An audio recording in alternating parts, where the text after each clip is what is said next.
Hello and welcome to the Weekly Stuff Podcast with Jonathan Lack. And Sean Chapman. We are here, as always, to talk about stuff. This week in stuff, Godzilla. Yes. The King of Monsters has returned. Yes. Returned to theaters, second time in America, a little more successful this time. Yeah. Including at the box office. Holy crap. Yeah, it's making all the money. I was worried it was just going to flop. Yeah, I didn't have like a lot of confidence that this movie would bring in huge dollars, but it definitely is. Yes, so people are liking it. That's going to be our topic today. We're going to talk about Godzilla. A couple things to go over before that, but as always, when we talk about the movie, it'll be in spoiler terms, so don't listen to that unless you've seen the film. But our spoiler-free recommendation, Sean? Yeah, I'd say go see it. It's not like the greatest movie ever. Like, don't go in expecting it to be like... It's not, I don't think it's like the best Godzilla movie, like even ignoring the first one, because you always have to kind of ignore the first Godzilla when you're talking about the best Godzilla movies. But it is a Godzilla movie. If you're a fan of Godzilla, you've probably already seen it, but go fucking see it. It's a lot of fun. And I think I liked it even more than you. I really, really loved this movie. I thought it was great. And I don't have as much of an investment in the Godzilla character as you do, Sean. Yeah. But I just thought it was a really, really impressive summer blockbuster, more so than most of what Hollywood puts out. And I liked it so much, I've written about it twice. So I've got a spoiler-free review on the site. And then a couple days later, I posted a more in-depth where I kind of went into some story points I wanted to talk about, because this was a tough movie to review, because the stuff that impressed me most, I absolutely could not give away, I felt like. Sure, yeah. Because there's a twist in the movie that I thought was really interesting and took it in a direction I didn't expect, and that's kind of when I started loving the movie. But in any case, I think it's really impressive on just about every level. But we will talk about that in a minute. Yep. First off, Sean, what stuff have you been up to? Mostly... like stuff relevant to the podcast. I have been playing those two Spider-Man games I talked about last podcast, Spider-Man Web of Shadows and Spider-Man Shattered Dimensions. I've beaten Web of Shadows, and I'm like kind of maybe halfway through Shattered Dimensions, and it's really interesting that they are like complete mirrors of each other, much in the same way that Spider-Man 2 and Amazing Spider-Man 2 as movies are complete mirrors of each other. Where Spider-Man Web of Shadows, it has like maybe the best sort of like web swinging and just like swinging around New York and that like part of Spider-Man, and it does that really well. There's a great sense of speed, and that's really fun. But the story is so stupid and just a really bad Spider-Man story, because it gets so wrapped up in all this like symbiote nonsense. Like it's like a bad 90s Spider-Man story, which is like the worst kind of Spider-Man story. And there's a morality system, and it makes no sense to me that you'd have a morality system in a Spider-Man game, and hopefully Spider-Man is taking care of whatever that problem is that the cops coming by. But of course. Yeah, but Web of Shadows, like, the combat is really just sort of mindless. It has a lot of camera issues, especially the end game. It's a technical mess. Like, it's one of the most sort of, like, broken technically games I think I've played in a very long time, where eventually the city gets overrun by symbiotes, and so it kind of, like, has this weird zombie apocalypse vibe. But when that happens, they populate the streets with tons and tons of, like, random symbiote monsters, and the game's frame rate cannot handle it at all. So, like, in the second half of the game, when that happens, like, when you're just swinging around the city, the frame rate continually drops to, like, maybe even, like, sub 10 frames per second sometimes. Like, it's just horrendous in that respect. But it's still, like, the core swinging stuff is really fun. So, if you're, like, I would say it's a solid 3 out of 5 Spider-Man game in that respect. Then Shattered Dimensions is really interesting, because Shattered Dimensions is the exact opposite, where it is really focused. It's not open world. It's like kind of old school in that it's, specific like linear levels. And one of my favorite parts about the game is that all the levels are designed around a villain, and Spider-Man is trying to get to the villain, and like there's a lot of like encounters with him along the way. And the reason why it's called Shattered Dimensions is because it has 4 different Spider-Men. I'm going to say Spider-Mans. I like Spider-Mans better. It's more entertaining. Yeah, it has 4 different Spider-Mans, and all of them are voiced by different people who have voiced Spider-Man in the various animated series. So That's cool. Yeah, so you have Amazing Spider-Man, which is basic Spider-Man, who is voiced by Neil Patrick Harris, who he voiced him in a short-lived MTV series. And then there's Spider-Man Noir, that's Christopher Daniel Barnes, who voiced him in the 90s Spider-Man series. And Spider-Man Noir is kind of like if Spider-Man was in the 30s and kind of like he's kind of like a lot of gangster stuff. And then there's Spider-Man 2099, which is my favorite version of Spider-Man 2099, because Spider-Man 2099 is like if Spider-Man was only bad 90s Spider-Man stories. And because he's like crazy future Spider-Man, and he's got like, it's like Batman Spider-Man with like cyber tech. It's really shitty. But that one, I can't remember his name, but that one's voiced by the dude who did the voice on Spider-Man and His Amazing Friends. So I really like that because he's like the goofiest Spider-Man with like... Because Spider-Man 2099 is super serious and dark and gritty, like dystopian future, but they make him super silly in this game, so that's really awesome. And then you have Ultimate Spider-Man, who has the black suit, and he's voiced by Josh Keaton from Spectacular Spider-Man. Woo! Yeah, so like all the best villains, Spider-Man. Yeah, most of the villains are voiced by people who have done voices from the show and stuff. Like I'm on the Ultimate Spider-Man mission where you fight Deadpool, who's voiced by Nolan North, who's voiced him in a lot of stuff. And so it's like, so that game, it's really focused, and the combat's pretty good. It's not amazing, but it's pretty good. But it doesn't have, like, I think the gameplay is not as fun of Web of Shadows because it doesn't have, like, that, like, immense speed and stuff that Web of Shadows had. But all the presentation and the story, like, gets it. The game is fucking gorgeous, and all the different Spider-Mans have, like, their different art styles that they go with, where Amazing Spider-Man feels like a kind of an old-school comic book style. Ultimate Spider-Man is a very sort of, like, modern, digital, colorized comic book style. Noir is all sort of, like, you know, noir-y. It's all very shadows. And then Spider-Man 2099 is super, like, saturated in your face with all the bright, like, neon future colors. And so all that stuff is really great, but the gameplay is not as fun as Web of Shadows. So it's like, if you had all the presentation stuff of Shattered Dimensions and combined it with the gameplay stuff of Web of Shadows, you'd have, like, the best Spider-Man game.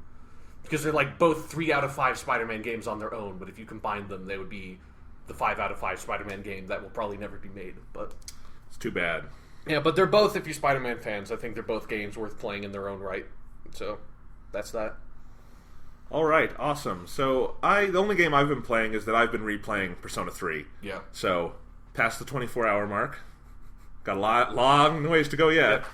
You've spent an entire day, like, literally yes. on that one playthrough. So I love far. Just dropping facts about Persona length with people who don't know much about Persona. So, like, with my brother Thomas, he walked in at one point, and it was around the time Aigis gets introduced. Mm-hmm. And if you don't know, Aigis is the most important character in that game. Yeah. But she comes in at the 20-hour mark. Yeah. And I said that to Thomas. He's like, well, how can she be the most important character in the game? And I'm like, because that's only a quarter of the way through. She's still in most of the fucking game.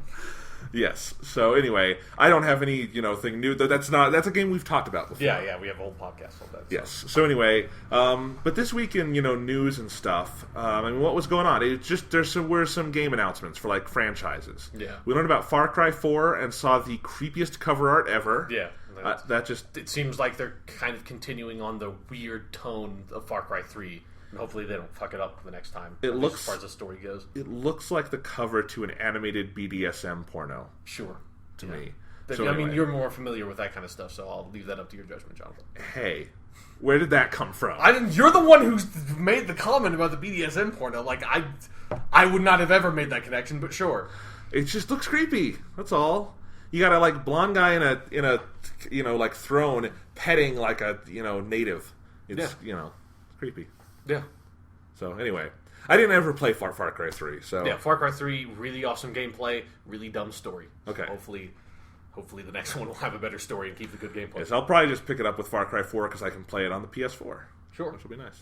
There's a lot of... It's funny, there's a lot of those franchises that are kind of straddling the line coming out this fall. We're going to have that, and we're going to have a new Assassin's Creed and all these other games. Well, the Assassin's Creed is doing a weird thing. Oh, yes, it is. Unity... Right. The really poorly subtitled Assassin's Creed game is only modern consoles, and then the sequel to Assassin's Creed 4, or at least I don't know if that's official, they haven't announced that yet. Yeah, I feel like that's what the rumor was that was going to be. Right. The Pirates game will be old consoles. Like they're definitely making it and like doing the split thing, but I don't think we know exactly what the previous console game is. Yeah. Interesting. Well, anyway, the big announcement this week, though, was that Microsoft... Halo 5 has a subtitle. That was the big announcement. Yeah, they announced... Well, and its timing is a little interesting here. So they announced Halo 5 Guardians, which is the first subtitled Halo numbered game. Which it kind of frustrates me as someone who thinks way too much about titles for movies or games and stuff. Yeah. Like... If you're starting a new trilogy and you're going to start putting in fucking subtitles, do it at the beginning of the new trilogy. Halo, if you're going to start having subtitles, Halo 4 should have had a fucking subtitle, goddammit.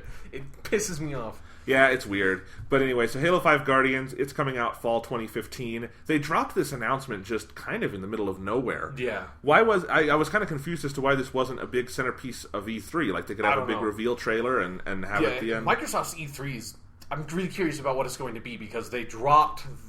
they dropped the fact that they're dropping Kinect like way ahead of time, and then now they're doing this, which seems like, it's not huge news, but it seems like you would just save that for the fucking teaser trailer that's going to be in their E3 press. Like, they have not had Halo in their press conference since Halo like came out, basically. So of course they're going to have some in their press conference. So I don't understand why you wouldn't just be like Halo 5 Guardians there. Like, why you need to put that ahead of time. But, and it's coming, such a long way out. This is fall 2015. It's not like announcing it middle of the week in May gives them a boost on that. So we also got a little bit of cover art or concept art here, where you've got Master Chief and another character. Yeah, then that seems like actually the biggest reveal is that there is some other character. I don't know how much of a reveal that is, but there is another character featured in the concept art or whatever it is that they put out. So yeah, I think probably what they're saving for E3 in terms of a reveal is, the reports are, and this is in no way official yet, that Halo the Master Chief Collection will be the Halo game for Xbox One this year in 2014. And the report is that will collect all the numbered Halo games, all the ones where you play as Master Chief. So that would be Halo Combat Evolved, Master Chief Collection. Yeah, 2, 3, and 4, but not Reach or ODST, and they would be... most of those are already in HD. Combat Evolved already had an Anniversary Edition, but the Halo 2 HD remake would be in there, and they would all be ported over to Xbox One.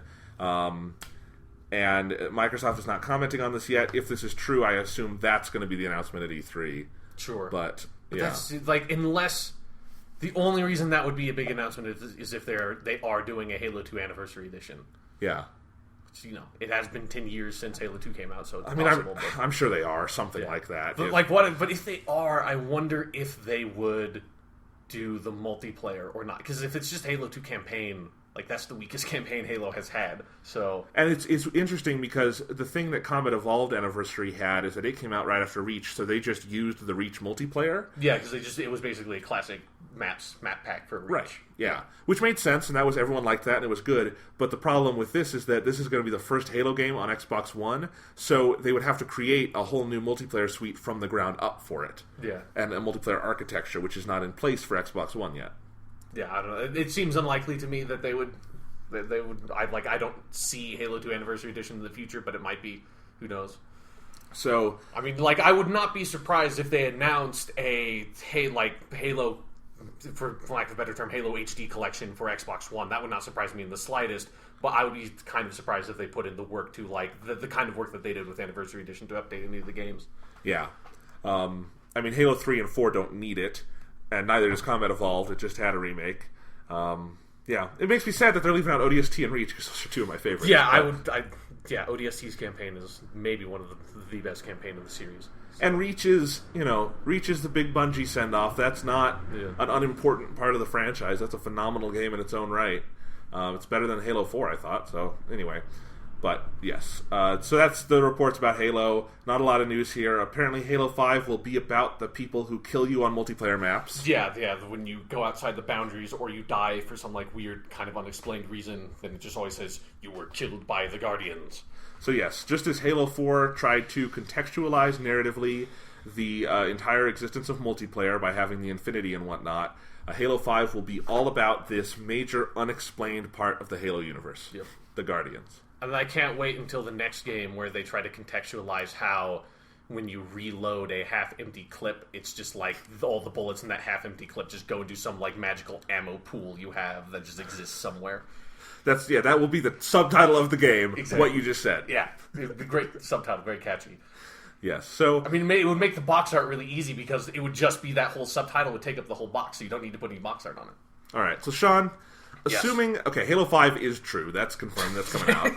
But assuming the whole it's all a ruse. I don't believe it. They're not making another Halo game. That's bullshit. Assuming that the Master Chief Collection stuff has some level of validity, is this what the Xbox One needs? I don't know. No. It's weird to me because I think this is insular, because a big Halo remake collection, that only applies to the pre-existing Halo fans. Yeah. And many of those, I'm sure, have already bought an Xbox One. And the ones who haven't, I'm a big Halo fan, you're a big Halo fan, but that one franchise isn't enough to make us go buy this system. No. And we kind of both feel like maybe that franchise's best days are behind it. Yes. So I don't think this is something that's going to expand that user pool or anything. Not especially. I don't know how... Like, if they need to reinvigorate Halo in, like, a really big way if they want it to draw more people in, because I think as a franchise it's just getting kind of tired, you know? Yeah, and Halo 4, straddled this weird line in the multiplayer where it was trying to still be Halo and then also be Call of Duty 4. Yeah. And I think that just kind of alienated everybody because it wasn't quite what anyone wanted. The campaign was really good, and everyone liked that, but on the multiplayer side, and even the campaign, I think... And the way they handled the story in the campaign was really... No, it was not... Dumb. Like, it was like a really poor way... Like, even though they did a really good job with the Master Chief and Cortana characters, it's like... The overarching story of Halo 4 barely makes sense to me, and I've read most of the books, you know? Yeah. No, the story was gibberish, and it was a fun campaign, but it also had some repetitive parts that didn't feel fully like Halo, so Halo 4 just had this kind of identity crisis, I think. Yeah. And if Halo 5 could be its own thing and its own new thing and feel like something we haven't quite seen before, that's what it needs. Yeah. I don't think it's any, It's not a coincidence that I think a lot of the games that are doing big right now and people are really excited about are either new IPs or entries in IPs that feel like they're doing something really new. So, like, you've got your, Watch Dogs coming out, which doesn't look quite like any game we have. Mm-hmm. And Titanfall has, Call of Duty roots, but it's a very different kind of spin on the multiplayer suite. It has jump packs, yes. And mechs. Yes. And Infamous Second Son, that's a sequel to a pre-existing series of games, but it also kind of did things very differently. It also has the best graphics of any game out there right now. Yeah. So, there was just... And those games that are creating excitement feel like they're doing something that we haven't seen before. Halo would need to do that if it were going to be bringing more people on board. Yeah. So, it's interesting.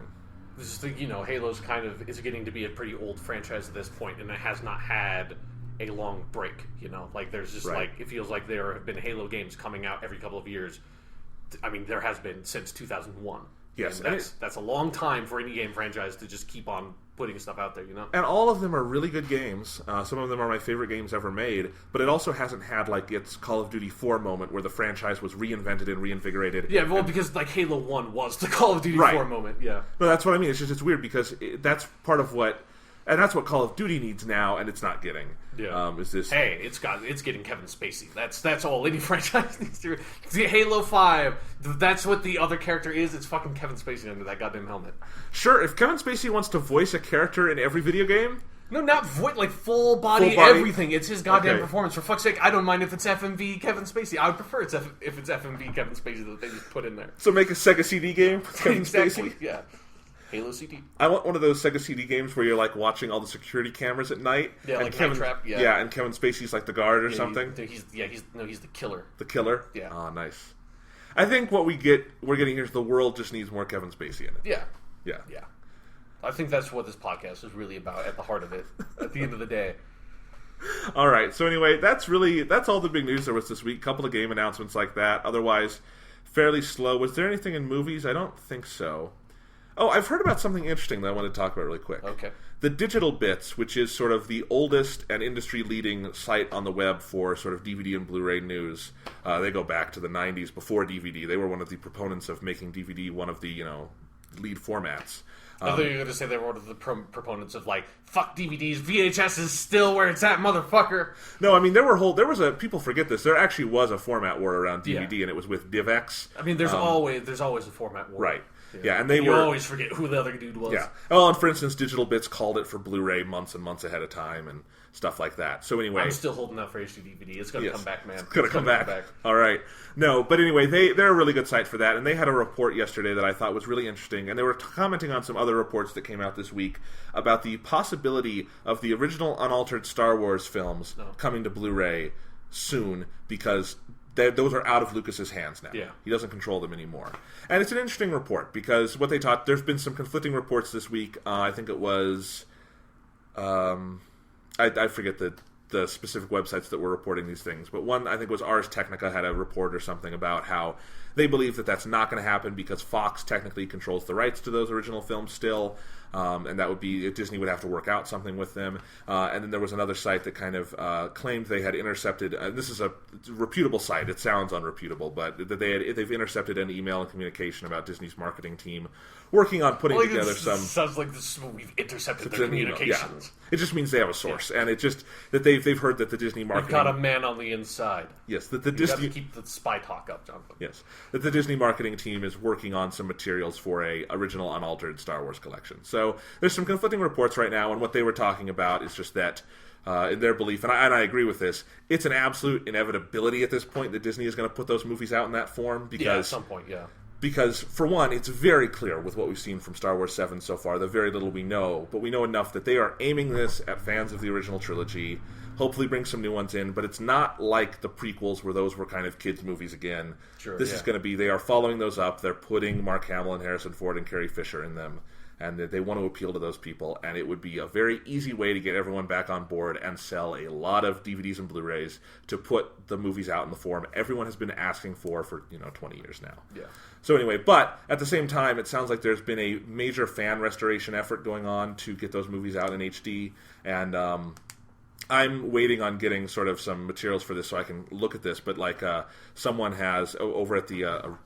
they work out of the original trilogy forums, which was a big forum back in the day before Star Wars had any DVD release, and then after it was just the special editions. I was on there for a while back then, and there's this fan effort over there where this guy, the user's name is Harmy, you can kind of look this up, and he's basically reconstructing the original 3 movies in their original theatrical forms for HD and with specific Blu-ray ISOs, so you can burn your own Blu-ray copies of them, and apparently it's amazing. He used an original print of Star Wars to match color timing and things like that.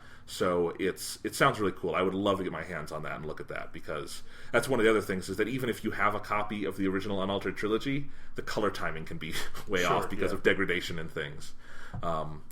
Or having to blow up a non-anamorphic image to fill your whole TV, which can mess things up. So I just think that's interesting. Yeah. That's kind of the number one thing I want out of Star Wars 7. Yeah, out of Disney getting Star Wars is just get a very good version of the original movies that we can watch. Yes, because it's weird. I think there's this stupid adage out there that, Star Wars fans will never be satisfied.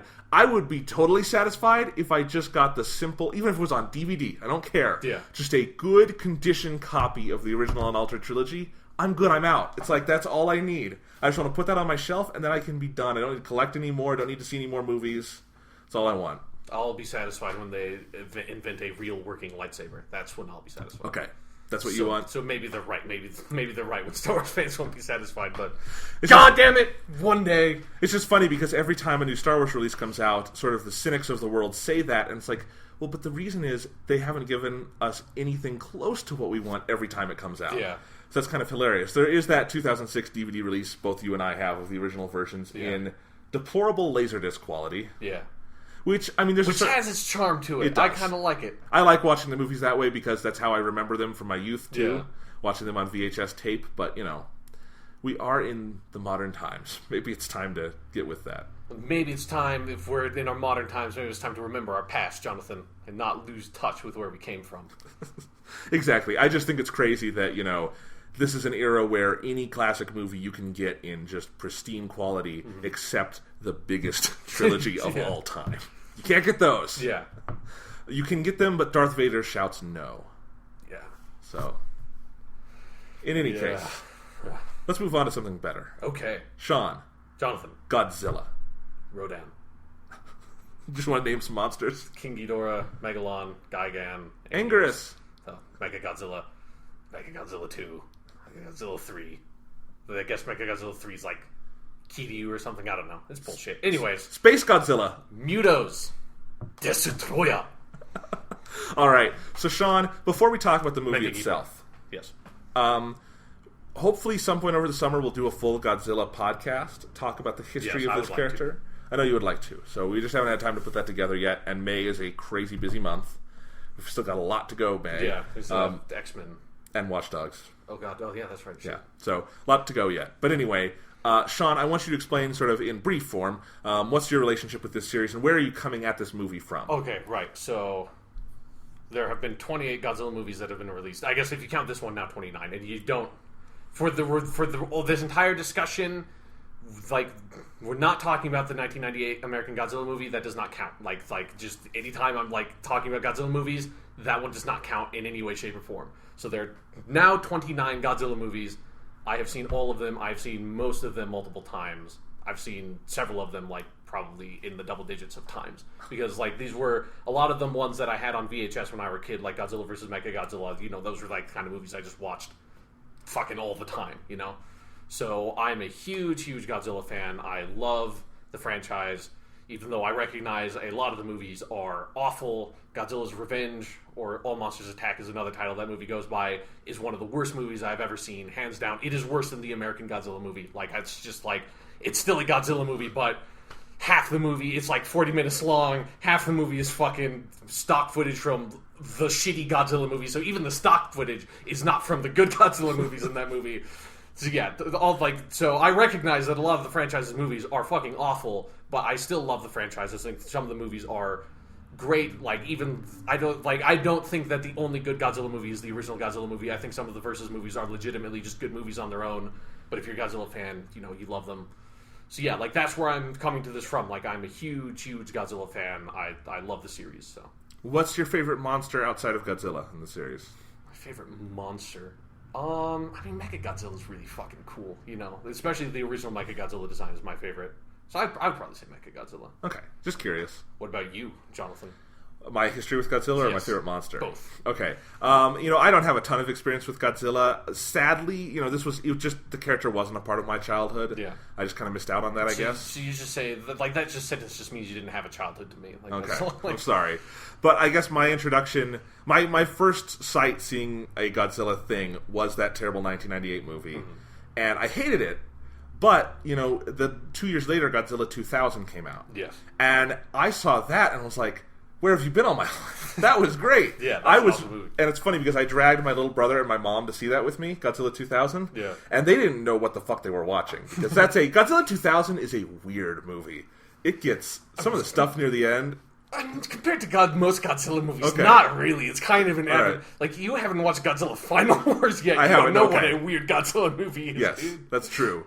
You haven't watched Godzilla versus the Smog Monster. That's a weird movie. Anyway, but I really liked Godzilla 2000. That was a good movie. But, you know, in part because the availability of these films is so tough at this point for a lot of them. Some of them, it's just like Godzilla versus Mechagodzilla still has not had a good release, which is it's my favorite Godzilla movie. So I was researching this. It did briefly get a bilingual, fully subtitled DVD release here, but it was so quickly out of print that now it goes for hundreds of dollars. Yeah, exactly. So it's like, I don't have that kind of money. I wish I did. Yeah. So anyway, I mean, at that point, you could just import it from Japan for cheaper. Yeah. You just buy the original fucking film, you know? Yes.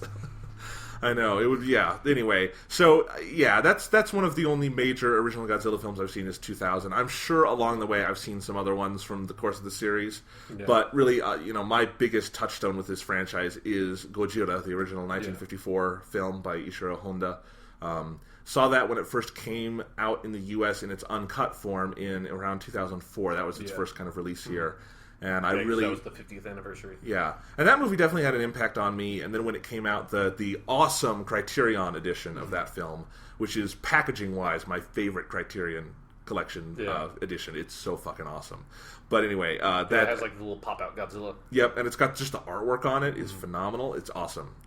So I watched it again when I got that on, you know, that Criterion Blu-ray, and then I saw it again in the theaters recently. And that's a movie I really, really love.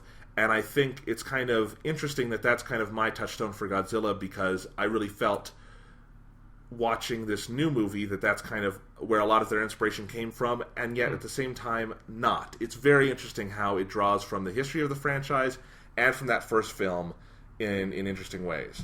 But we'll talk about that later. Yeah. But yeah, so that's kind of where I'm approaching it. So you're approaching it as a big Godzilla fan, lifelong Godzilla fan. Yes. More for me, I'm approaching it as a movie first and foremost, with some knowledge of the franchise, but more just I wanted out of this movie a really good film, and I do like Godzilla as a character, and I love his design from the films I've seen him in and stuff, and his roar is awesome. Yes. And I wanted to see a good movie that really utilized all that. So, in any case, that's where we're coming from on it. Yep. But let's recap. You kind of gave your spoiler-free opinion early on, brief. Okay, right. But I want to hear... The people know what I think about this movie. I've published 2 fucking articles about this. Let's hear what you have to say about it. Okay. So, yeah, this movie is kind of... Like in in-depth critique, I guess I have like a lot of sort of mixed feelings about a lot of it. I think the first act is fantastic, and the third act is really, really fucking cool. Like, the Godzilla fight is really well done. but I think the second act is really slow, and I just, for the life of me, I could not give two shits about the Aaron Taylor Johnson character. Like, I thought he was incredibly generic, and that whole human plot, which started out like, you know, kind of generic with like the Bryan Cranston character, but Bryan Cranston gave a really, really, you know, really great performance. I really sort of connected with the character, and then when he exits the film, I mean, yeah, spoilers, he dies like 30 minutes in or whatever. When he leaves the film, and the film, like, all the rest of the human drama then basically lies on Aaron Taylor Johnson's shoulders, with like a little bit of Ken Watanabe in there. I think the movie just gets really slow, and it does a really strange thing where it sets up a fight between Godzilla and the Muto like 6 times before the finale, and then just cuts away. And it does, like, the first time it does that is the most frustrating, but then I was like, okay, maybe it's kind of going for this thing. But when it keeps on doing it, it gets really grating to me in a way that's like, I think the pacing of the movie suffers from the fact that it only has one fight. I think it needed to have, like, one more, like, smaller fight. The first time Godzilla shows up, they should have had, like, extended that moment out some more, and I think that would have made that whole, like, long second act stretch a lot more bearable. But when you do get to the end, like, that fight is really, really satisfying and really well done. And then when, you know, the movie's over, like, I left happy, you know, like, I think the middle stretch is a bit boring and too long. That is a criticism that I could level at most Godzilla movies. And so, at the end of the day, this movie feeling like a solid Godzilla movie is exactly basically what I wanted from it. Like, when I was watching it, I mean, for fuck's sake, when it starts up and then, like, when they get to the nuclear power plant and there's the larva thing, like, on the, like, nuclear reactor or whatever, sucking the energy, I just had this moment of, like, holy, this is a fucking kaiju movie. Like, it feels exactly like a Heisei era, like, Godzilla versus movie, or, like, the Gamera trilogy from that era, from the 90s.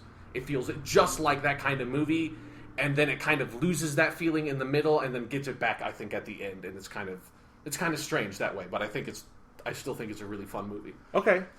Yeah, I mean, I disagree with some of that, just in that I had no problems with the second act of the movie. I think the most interesting issue to talk about here critically is the times in which they do cut away from a possible fight. Yeah. Because there are, and it's interesting, I still don't feel like I have my mind fully made up on how I feel about that. Yeah, and that is, like, and it is, because I haven't looked at a whole lot of the criticism, but, like, you can't, if you're aware of, like, people talking about the movie at all, you know that, like, that is the main thing that people are talking about, is, like, they don't think there's enough Godzilla in it. Yeah, and there's a weird thing where I think there are two sides of the argument that are, like, arguing at each other, and both of them, I feel, are, like, really extreme, where there are some Godzilla fans who are like, this isn't even a Godzilla movie, like, Godzilla's barely in it, he is, like, the plot's not focused on Godzilla, which it's not, but that's fine. Like, that's true of most Godzilla versus movies. That's totally fucking okay. And there's people that just say, like, the movie's awful and I can't like it because of that. And I'm like, why? And then there are other people who are like, no, that makes this movie a masterpiece because it's holding off the tension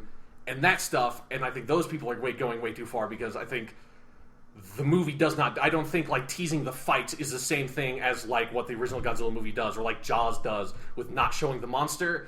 Like, this is not Godzilla 1954. This is a Godzilla versus movie, you know, so. Yes and no, and I think I agree that there are those two sides out there, and both of them don't make full sense to me. I come down in the middle, though I am on the side of, I think this movie did exactly what it needed to do with Godzilla. I actually disagree with the statement that he's not the focus of the movie. I think certainly on a thematic level, and I think where the narrative points towards. I would say the plot, like, this movie feels to me, which is true of most Godzilla versus movies, that this feels like this was a kaiju movie where, because there are two kinds of kaiju movies. There's a kind where there's only one monster, like destruction, like a rampage movie. That's like the original Godzilla's like that. That's like King Kong. That's like Rodan. Like most of the original kaiju movies were like that, where it's just one monster and the plot is him destroying the city and then the people trying to stop him.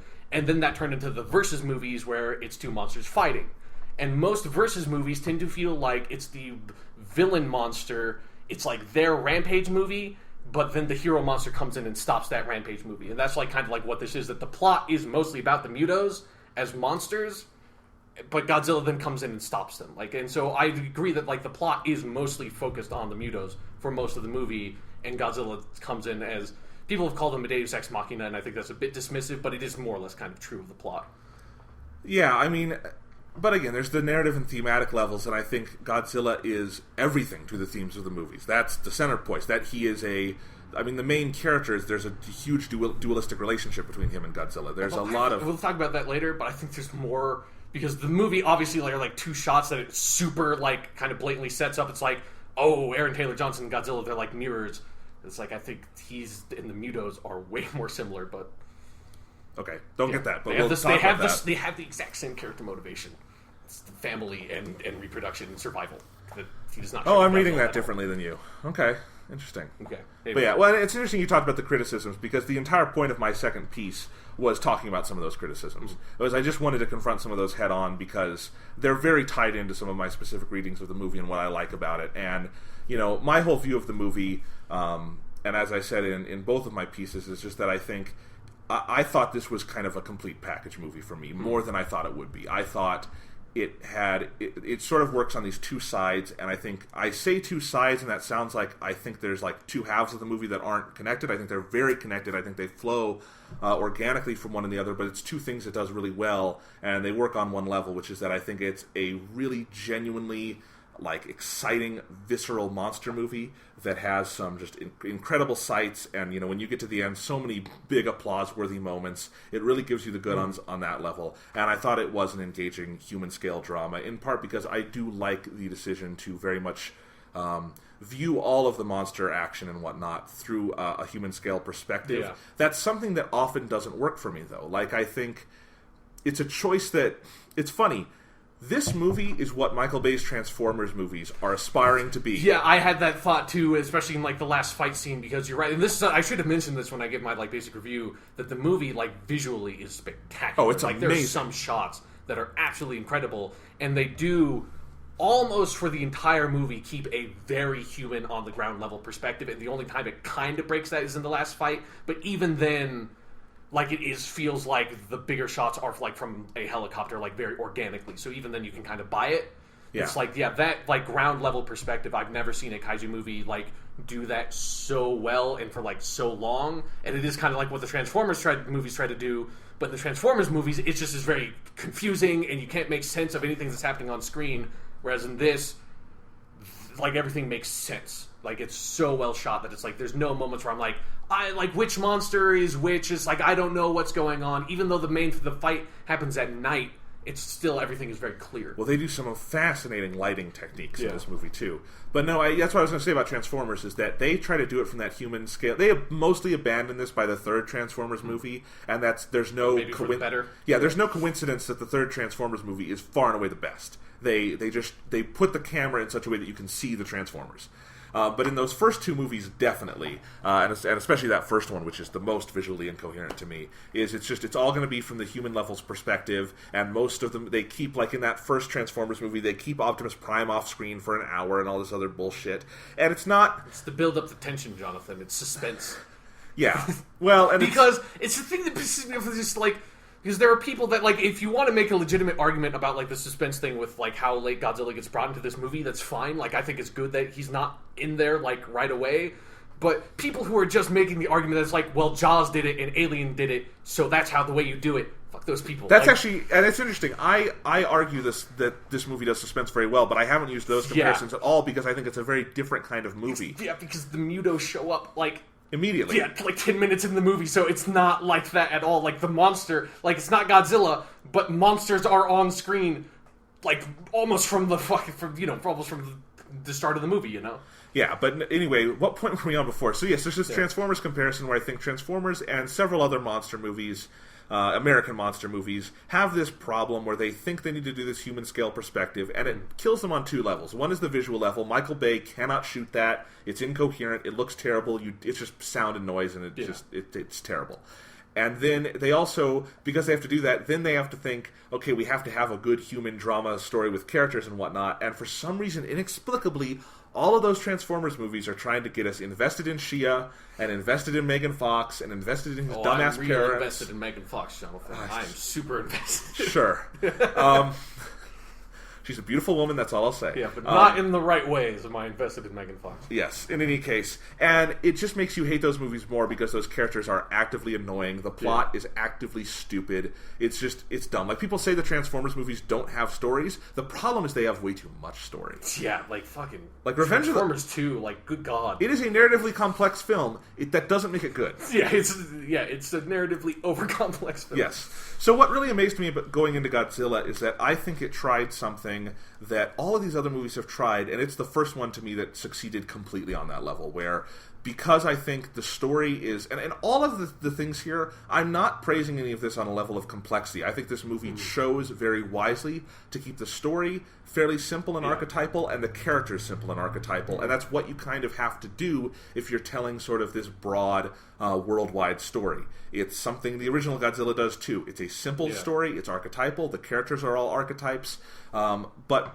The scope of it is what matters, and the scope has impact. I think the same thing here, and I think because you start with, you know, the Brody family and you get to know them, and I like those characters. I like Bryan Cranston a lot. I liked Aaron Tyler Johnson in this. We can talk about that more later. I had no problem with that character. You know, I liked following them. It wasn't like, you know, they're the most compelling characters of the year or anything, but I thought they made a good proxy. I thought the movie really nailed in that first hour, even though there is some Muto action there, it really is still focused more on the human level of we're trying to figure out what's going on. Yeah. And actually, if you go back to the original Godzilla, what's fascinating to me about the 54 film is that it starts out feeling like the slowest movie ever made, where it's a lot of scenes of people sitting around in boardrooms and in presentations just going through what is the science of this. And you realize about 30 minutes in, I am incredibly invested in this. Like, because they just go through the kind of clinical process of it. Yeah, they're trying to figure out, like, what destroyed the boats and everything. Yeah, and what's going on. And you get really engaged in it and invested and tense. And I think this movie does the exact same thing with some more kind of heavy character stuff layered on top, like Bryan Cranston's sort of angst. Yeah, his big, like, moment from the trailer. Right. You are hiding something. He's so awesome. Yeah. We'll get to that later. But yeah, so I think, but you know, one of the cool things in this movie is that you get really invested just in exposition and in what's going on. And then the movie kind of takes this turn where I think what I was assuming, because I didn't know they were going to be making a Godzilla versus movie. Yeah, it's totally Godzilla versus movie. So I assumed it was going to be, you know, Godzilla was going to be the threat. So they're going through, they get to the nuclear power plant, all this stuff. I thought the answer was going to be Godzilla. And when I thought the monster at the beginning that attacks the power plant was probably going to be Godzilla. Although I'm glad that it wasn't, because it would have made no fucking sense. Because if Godzilla had blown up that power plant, you'd fucking know that it was Godzilla. Like, Godzilla's really big in Godzilla is fucking huge in this movie. He's even bigger than he is in most of the movies. Yeah, they went for size. Yeah. Godzilla. Exactly. But anyway, Gojira. Yes. But when you get to that moment where that's not Godzilla, what's going on, you get even more invested, I feel, in, like, the mystery of it. Yeah. And then I think there's some really cool reveals. Like, Ken Watanabe has some great moments in this. Like, I love that the first time Godzilla's name is uttered, it's Ken Watanabe saying, Gojira. Yeah, and so that makes it like to think that all the American characters are accidentally saying Godzilla because it's like they're misunderstanding what he's saying. It's like, no, it's a Japanese thing. It's Godzilla. No, it's Gojira. Godzilla. God damn it. That would be in keeping with American customs of language. Sure, yeah. Of misinterpreting things foreigners say. But anyway, so I just think on that level, you know, really fascinating. And I just... so you have this story. I liked the characters within it. I thought it was tense. It was engaging. That second act, you know, my main conclusion on a lot of that is that I think... maybe the only scene that potentially bothers me is you have Godzilla's introduction, which I think is fantastic. I love how they tease it with his foot, and then we come up and he has his roar, and it's great. And I think the cut could have been more graceful, but in the end, my ultimate conclusion on it, and I want to see the movie again to see how I would feel about this, is that I'm glad they held off on doing a big fight at the end, giving us all the action there, because I think I was thinking about this while I was writing about it. I think there's always a risk when you do an action movie or a big monster movie or anything like this, any kind of spectacle. Yeah. Which is where you have a 2-hour movie, you got to fill the time somehow, and if it's an action movie, that means you're going to have action scenes. If it's a spectacle movie, you're going to have these big spectacles. How do you differentiate it so that the climax feels new and different and big and exciting? And what I think this movie does that I think most Hollywood blockbusters, even ones I love, I talked about, like, even Captain America the Winter Soldier in this kind of analysis, is that the climax tends to be the least interesting part on an action level. Sure, yeah, that's definitely true. Yeah, because you've already seen, in Captain America the Winter Soldier, I think the climax is fantastic. I have no complaints about it, but but it's the least exciting on some level. It's usually like the big second act fight scene in action movies are almost always the best. Because I think they have more liberty to be creative with it than like the climax has to be structured in a very specific way. Well, here's the other thing. That limits action scenes. There's also just the element of surprise. Sure. So, for instance, the first time you see Cap and the Winter Soldier fight, it's all surprises because you don't know how is Cap going to fight him. How does the Winter Soldier fight? We've only seen him blow up Nick Fury's car. Yeah. How does this work? And so that's full of surprises. And then when they fight again at the end, you're invested in the characters, but this fight is not surprising. Yeah, climactic action scenes are usually built around the character tension and not the fight itself. Like, it's all about the stakes of like the characters that have been built up over the movie. Absolutely. And so, but if you look at Godzilla, I think this Godzilla, it has both the stakes of the characters built up over the course of the movie, and every fucking beat in that final fight feels fresh and surprising and unexpected and earned, and it's just, like when Godzilla breathes fire, I was waiting the whole movie. Is he going to do it? Are they going to have him do it? And when he does it, it's such a perfect moment. And I feel like if you'd had a fight earlier, a lot of those big moves would have happened before, and that last fight wouldn't have had that heft and surprise to it. And as a result, Godzilla is the rare movie where I feel like it peaks at the end. It's a upward trajectory through the whole movie for me, and you leave just on, for me, I was just high on the power of the movie because that last fight just was so surprising and intoxicating and fun and satisfying on every level. And I think that I also think that they do a good job in how they go through the movie where the tension is always rising, and I think a fight, even if it was part of the problem is that no fight, even if they gave us one, could be resolved before the end, unless there were more Muto for him to kill, I guess. And any fight would be a break in the tension. So you're tense. I think this movie has great atmosphere, great pace. And if you gave us a fight at the hour mark, the tension would break. That's the point where you snap it, and then you have to kind of rebuild it after that. And I think because you have a full arc of 90 minutes of solid tension going into that last fight, I just got more and more on the edge of my seat. And by the time you have them, para-trooping into the Halo jump. Yeah, the Halo jump into the city and all of that going on, and the big red hues, and Godzilla coming in for that last fight, and you have Aaron Tyler Johnson's character, Ford Brody is his name, and Godzilla both just on their last legs at a certain point. It really feels so earned, and like there's been such a clear arc to get to that point. So that's kind of where I come down on that. Yeah, so for me, I really disagree, and I think part of my disagreement is with my experience with the genre of that. Typically, with kaiju movies, you tend to have. It's actually usually, I wouldn't even necessarily call it a second act fight scene because it comes a little bit earlier, but you usually have a fight scene that would be more like at the end of the first act, but it's a very small fight scene, and it's a very quick one, and it's never like definitive. Like, nobody defeats anybody in the first fight scene. The monster usually like gets away, or like something happens, and so the fight has to kind of end and gets held off till the end. And then the last fight scene in every kaiju movie is always like this one, where it's always big, it's full of surprises, like all the crazy shit is shoved into the end. But I kind of disagree with you, the sense that like the tension builds. I don't think the movie like allows tension to build because of the fact that it keeps on cutting away when you're expecting a fight. I don't think the tension builds. I think it dissipates, and it doesn't break in a satisfying fashion of that a fight scene does, where the tension builds up, the fight scene happens, it's really exciting, and then you kind of get to settle down, and then tension builds back up. It's like you're ready for the fight scene to happen, and then it doesn't, and so like the tension isn't there anymore. I think it's just like kind of, at least for me, it just kind of leaves of like, oh, I was expecting a big fight scene, especially because it cuts away, like you're seeing some kind of boring human shit, then it cuts back, and everything's over, and like the Muto has moved on, and it also kind of makes it difficult to understand exactly what the monsters are doing at some points in the movie because you don't get to see what they're doing. It's just kind of like they did something off screen, and then we cut back to the aftermath, and then the monsters are kind of somewhere else. That like I don't understand how Godzilla did not kill that first Muto like 3 times in the movie, because it's tiny on its own. It does not stand a chance against Godzilla, but somehow it keeps on getting away, and it's like that I think kind of convolutes the movie. It makes the movie a little more confusing than it needs to be, and I don't think it builds tension that way. But I think the movie does a very good job at building tension in several key parts. I think the beginning of the movie is a fucking masterclass in tension and how it slowly builds up to the reveal of the Muto, and then when the Muto breaks free, that is that tension relieving moment of like, crazy shit's going down, everything's getting destroyed, and then it has to kind of settle back up and then build back up. And even if I think the movie did manage to build the tension thing, I think you can't sustain tension for that long, that there has to be a handful of moments that allow that tension to sort of like dispel for you and settle back down to build back up to an even like greater height.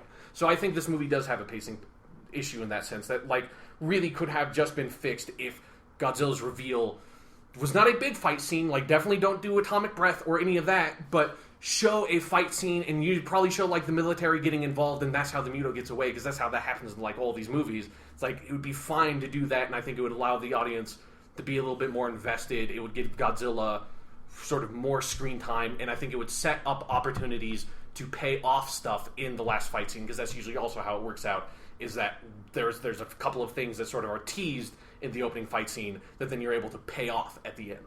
Okay. Whereas like you could have teased the atomic breath, and then that would have, in the context of the movie, made the payoff even better. The payoff is really good because everybody knows that Godzilla has atomic breath, but that's outside the context of the film. Okay. This is really interesting to me because I see completely where you're coming from, but this is also where film criticism becomes really so subjective. Yeah, really frustrating of like, well, you didn't like get that sense of the tension dispelling, so it's like there's no... Well, here's the other thing, though. We're both queuing into different things in the movie, though. And that's, movies are big, open things in this way. And so it just kind of depends on... This is all just emotions and reactions to the film, and that's so unscientific, it's tough to talk about. Oh, goddammit, it's pure science, and I am right, Jonathan, objectively speaking. That's what the internet told me, so I'm sticking with it. Okay. No, but again, I see where you're coming from, and I see if that's the thing sort of you're queuing into, I totally get that. And I guess where I would say, if I had to explain, kind of where in the movie I felt the tension was coming for me. It's part of how, you make a good point here of, you have that great build up to the Muto introduction, and I think what it was for me is that throughout this movie, I felt enough on the level of the characters and part of it is just the cinematography and how they shoot things, so fucking good. And how immersive you feel in that moment. So the first time the Muto is breaking out, you feel like you are there, running alongside the characters with them as hell is breaking loose and the world is falling apart on top of them. Yeah. And so when you're in that kind of atmosphere, and I think they do enough to keep you invested in those characters along the way too.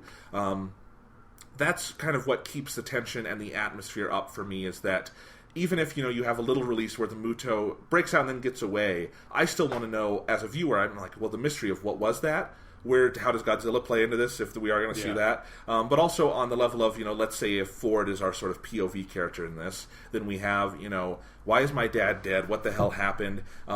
It looks like the world is about to blow up or something. What the hell are we going to do about this? And so throughout this movie, it's this sense of powerlessness where no matter what happens or whatever things go on, until that last fight, until you are in the thick of it, in the deciding moments, it feels like everything could end at any moment. And I think that's really interesting to me. And again, it's so much just on a technical level, the direction of the film. We haven't even mentioned the name of the director. I talked about him a lot in these. Yeah. Gareth Edwards. I'm amazed. This is his first Hollywood movie. Yeah.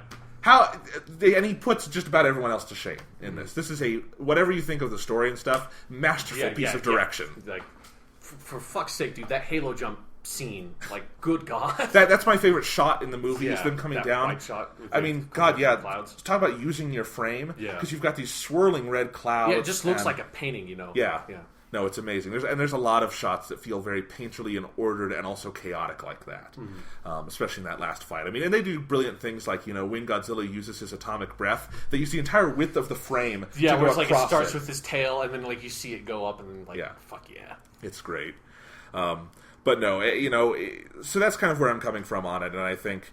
I didn't have those same problems with the second act. I thought the movie actually, for me, was a really lean 2 hours. Like, I usually feel like even movies I really, really like in a theater, I could see moments that could be cut. This is awkwardly paced to me. This movie felt like it just went for 2 hours and it did what it needed to do, and this is like the absolute leanest, tightest cut of this.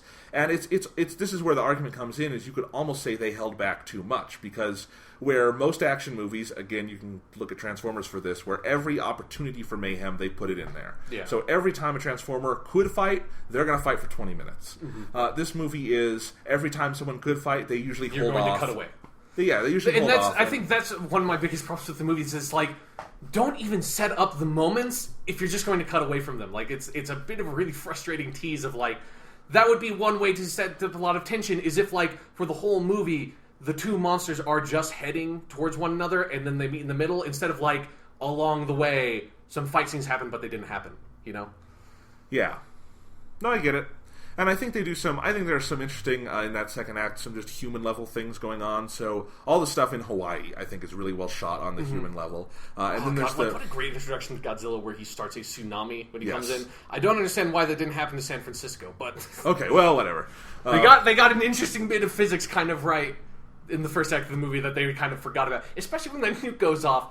San Francisco would be fucked. Like, I don't care. Like, San Francisco's just gone. But that's the thing with nukes in movies. They're always horribly It's like the end of Dark Knight Rises all over again. It's like, you guys do realize that there's more to a nuke than just a big explosion, right? And that also, if a giant explosion happens in the middle of the ocean, that's going to displace a huge quantity of water that is just going to destroy a coastal city. So, yes. Yeah. Oh, well. But no, Godzilla's introduction with that tsunami, that's a great moment. And all those individual moments are so well paced, too, where you start with just the little waves, and then you get to the bigger stuff, and then you have everyone fleeing. Yeah, the water just starts receding out, and the dad, just like, oh, fuck! Yeah.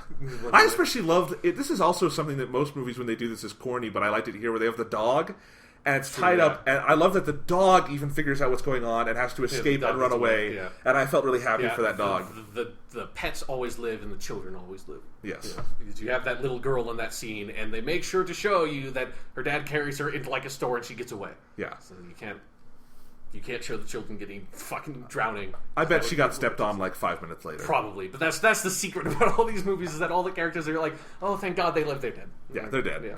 In any case, and I also think there's that sequence where the army is transporting the nuke on the train, and they have to go on the tracks. Yeah. And although, what a colossally stupid thing to do, to put that fucking nuke on that train. It's like, I get that the monsters have an EMP, but you do realize that your planes don't have to travel in a straight line to your target. You can go really high up, like with your Halo drop. That's how you avoided the EMP there. Or you could just fly around. You don't have to put it on train and send it literally right beneath the monster, you know? But then you don't get that train scene, which is fun. I like that. Yeah, sure, the train scene's kind of fun, but like the setup for it just like makes no sense. No, it doesn't. You could just avoid this problem so easily. I don't know why you're just sitting it right there, but okay. Yeah. Well, anyway, I mean, so we've talked about most of the story here. I mean, I do think it's, one of my reflections I talked about before that I didn't get to fully elaborate on was just this thing where what I thought was really interesting about this movie is that it adopts. They've talked a lot about how they took inspiration from that original 54 movie. Sure. And I think what's so fascinating to me about it is that it's got a very similar tone through a lot of it, and it's got at least not tone in that this is a specific reaction to nuclear war. It's not that kind of thing. It's also, it's nowhere like I rewatched Gojira last night. Fuck that movie, man. It's dark, I know. It is the most depressing movie I think I have ever watched. This movie, I don't think it has that tone like at all. Well, what I was going to say is I think early on, I think it's in that same level of it's about, you've got a lot of characters reacting to trauma. It's very dark. It's very serious in terms, and I just mean, sure, I mean tone serious, it's not. I'm talking about tone in like a general sense of that okay. You've got, again, this is not a specific reaction to a country's nuclear holocaust. Yeah. And they made a very wise choice not to use that as the analogy here. Sure, because that would be insensitive. Yeah, you just can't. You can't do that. Yeah, but I just mean that it's serious. There's a lot of technical, clinical stuff going on with it in terms of explaining the monster, that kind of thing. And it uses a similar kind of structure in that we tease it, and we save the big stuff for the end. And then the final images are really big and horrifying, and they do relate to the themes of the film and that sort of thing. But at the same time, so it's got sort of those. I can see where those seeds are coming from the original film. But it also managed to, as you said, it managed to be about more than that. It's a Godzilla versus film. Yeah. It's it allows you to have fun with Godzilla at points. It's Godzilla's the hero in this movie. Yeah, definitely. So I just think it does a lot of different things well. I would like to see out of these kind of movies, but I wouldn't expect to necessarily see in one film. Yeah, and this is like due to my experience with the genre that I have to really disagree with you with the comparison. And it's something that I am actually really frustrated with a lot of the criticism around the movie, is that everyone is comparing it to the original Godzilla movie and ignoring the fact that 27 other Godzilla movies exist. This movie is so much more similar to like every other Godzilla movie than it is to the original. The only similarities that I really see to it that it has to the original movie is just because like every Godzilla movie has that, and there's nothing special about this to me that is like relate. Like the tone to me is very different. Like it being a versus movie just makes it completely different from a rampaging movie. And again, that's like because I've seen so many examples of these kinds of movies that like that's where my analysis like kind of automatically goes. But it's like And it's something that's like, every time I see people constantly comparing it, it's like, why is everyone only comparing it to the original Godzilla movie? It's like, they are just completely fucking different. Like, you watch that original Godzilla movie, and it's like, that movie ruins your entire day because it's so sad. And this movie, you leave and you're like, yeah, that was woohoo! Like, Godzilla, like, gets up and, like, saunters off into the ocean. Like, Godzilla is more of a hero in this movie than he is in most Godzilla movies. Like, he's only the hero in, like, 5 or 6, really. Usually he's just kind of, he's like the lesser of two evils. Yeah, basically, he's usually like an anti-hero type character. And this is like, no, he's straight up just like, he's, like, Aaron Taylor Johnson is the protagonist, but Godzilla is the hero of the movie. It's like, have the fucking television thing is like, king of the monsters, savior of our city. It's like, okay, yeah. I thought it was very, like, and I don't have any problem with that, but I do feel like there are parts in the movie that do feel like they are trying to be like they are trying to harken back to the original film, but I think the framework of a Godzilla versus movie just kind of makes it impossible. And so it's like, to me, there is a bit of a disconnect of like, I guess you are trying to in some ways be like the original movie, but you're just kind of being like the Heisei era movies. And if you just realize that, like the 90s Godzilla movies, if you just realize that, I think that would have solved some of the pacing problems for me. I guess so, and it's interesting. I mean, what you say obviously makes sense. You know more about this than I do, and I guess I wanted to ask you about this. So, I guess where my only point of comparison with this comes in is that absolutely this has more in common with that sort of versus style of movie, obviously, because that is the structure. They should have called it Godzilla versus the Muto. Like, that would have been an awful title, but it would have been a more, like, genuine title. No, I agree. I think it's kind of weird that this is our fourth, because Japan had one just called Godzilla. Yeah. So this is, and it wasn't called that over here. Yeah, but you have. If you just translate Gojira as Godzilla, you have Godzilla, then the 1985 movie, which is just, its actual title is just Godzilla. Then we have the 1998 American film, which is just called Godzilla. And then we have this movie, which is just called Godzilla. But that fits in nicely with the series because there are 3 movies that in Japanese, the title is just Gojira Tai Mecha Gojira, which is just Godzilla versus Mecha Godzilla. There are 3 Japanese movies that have that specific title. So, it happens. Yeah, for some reason, like, half the fucking Godzilla movies just have the same title. Yeah.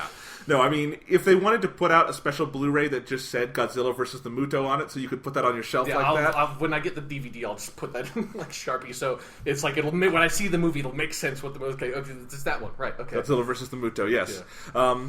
But where was I going with this? Oh, all I was saying, so it's got that.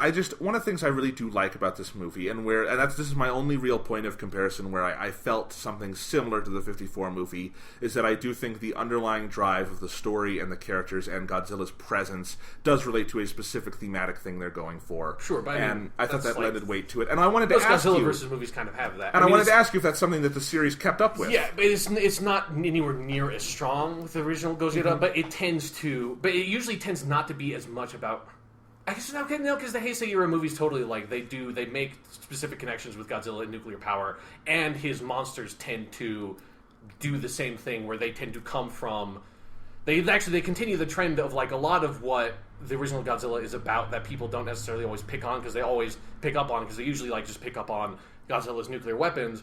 Is that the original Gojira is also a lot about like the escalation of arms, and because it's the oxygen destroyer is a hugely critical part of that movie and what that movie's talking about, and the rest of the Godzilla movies really kind of pick up on that in a lot of ways of like the monsters that come out are usually humanity trying to find a way to stop Godzilla in like all these different ways, and they keep on fucking themselves up in all these different really creative ways. Yeah, well, what I think I said this last week when I was talking about the original Gojira is that it's not an allegory for nuclear power. It's about a what-if scenario of what if we went a step further, and then a step further, and then we had Godzilla. It's this really sort of melancholy look at the nature of weapons and how that escalation eventually just like means our destruction, and like the inescapability of human nature to make these weapons and not be able to pull out what's good from them, because it's like we have Godzilla, but we fail to make use of him in a productive way. We fail to like look at him and see it's like this is a creature that survived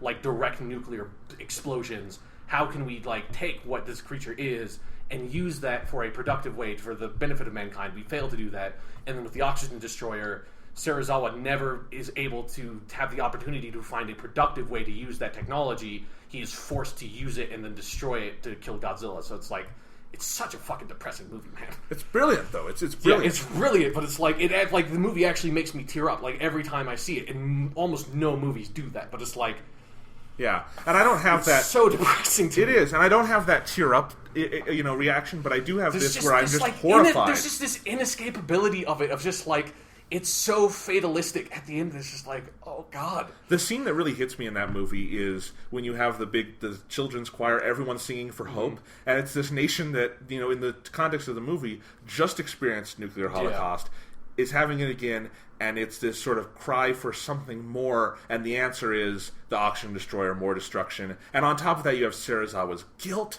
and you have the Takashi Shimura character and his just sadness over all of it, and it is crushing by the end. So I don't tear up, but I have this. I'm just horrified. And there's more, like, the scene that just always gets me is the aftermath of Godzilla's destruction, because Godzilla movies never show that. Like, this movie doesn't even really show, like, as a little bit of them in the stadium, but it's like, there's just that scene in the ramshackle hospital that they make, just like all the people there, and the camera just pans along, and then like all these people are dying, and there's like a doctor who's checking a kid, and with like a Geiger counter, and then he looks up and he just kind of shakes his head, because it's like that's the part where you get like the nuclear war shit, where you just see it's so stark, and it's just like 3 minutes in the movie, but it's so much more affecting to me than like any other war movie I've ever seen. Or just like, it so gets across that the aftermath of the destruction that most of these movies just can't.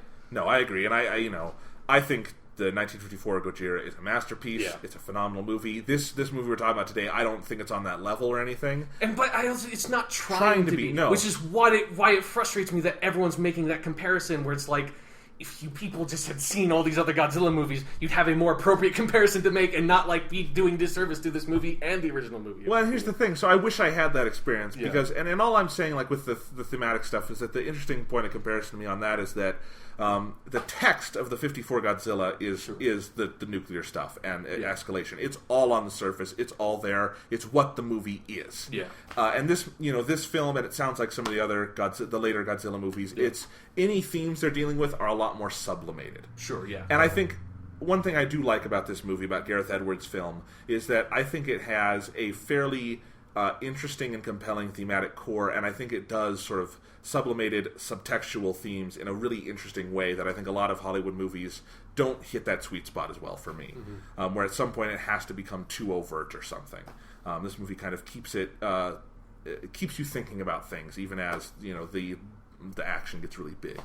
So, but maybe let's talk about that a little bit. Okay, sure. That side of it, because sort of what I like as a theme in here, and Ken Watanabe basically says it at one point about the folly of man. Arrogance of man is thinking that we can control nature and not the other way around. Yeah, it's like Ken Watanabe's character gets just at some point in the movie, it's like the only place his character pops up is when he needs to say something very kind of like mystical Japanese, Although he has some cool scenes, like he does have some good scenes. I wish his character was just used a little bit better, and he should have at some point. He should have put on an eye patch. Yes, for the "let them fight" line. Yeah. It's just like for no. Yeah, it's like his eye is totally fine, just for no reason. Let them fight. But I do love that "let them fight" line. Anyway, no, but I think it and it is sort of. I think there is sort of it's a simple point they're making about nature, but I think it's elegantly explored over the course of the movie, just in terms of you have, Godzilla is this force of balance, of nature. This is what. Godzilla is that force that rights nature in this movie. That's how they've kind of pitched him, is that the Muto, they're out of time. They threaten to kind of destroy or disrupt the sort of flow of evolution on the planet. Godzilla has to come out of hiding, or whatever you want to call it, to stop that, put things right again. And what's interesting in the movie is that humanity's reaction towards Godzilla is, we need to destroy him, we need to destroy all of this, we need to fight all of this, and the whole arc of the movie is getting to a point where they realize there's nothing they can do about Godzilla. He is a natural force, you just have to let it play out. And it plays out in a destructive way, in a way that there's not a just... It's not a simple, happy ending where everything's fine, but it is ultimately it's better than if they had tried to nuke him in the way they do.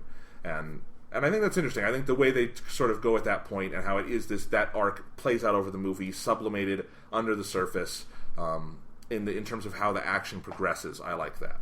Yeah, it's something for me that I agree that it is like a well presented theme, and this kind of maybe just goes to like personal philosophical stuff, but like I think it's a stupid theme, because nothing like Godzilla exists. Like there is no balancing of nature. Like, things just happen. It's like there's nothing that, like, guards life. There's nothing that, like, protects that. And it's also, it's kind of like, I kind of think it's a little bit disappointing that the movie is like that. Like, it feels like the movie should be a lot more critical of humanity than it actually is. Like, if you like, because humans kind of do some dumb stuff, and it's like basically their fault that, like, when the Golden Gate Bridge scene happens, it's like it's basically the military's fault that the Golden Gate Bridge gets destroyed, and it's like their plan.